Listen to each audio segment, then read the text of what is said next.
Друзья, передаю привет всем, кто жил или живет в 6-м микрорайоне, друзья. Сейчас пускай машины пройдут. Смотрите, в каком районе прохожу я.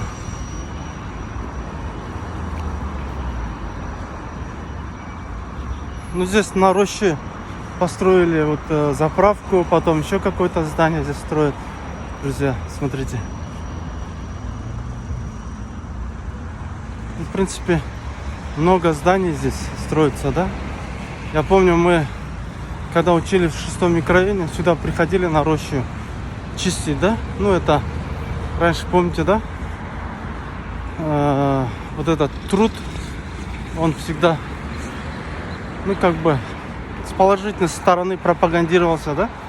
Что нужно убираться, да? Ну, на своей территории, где мы учимся, друзья. Вот смотрите, строят, да? Как вы думаете, что здесь строят? Давайте пообщаемся.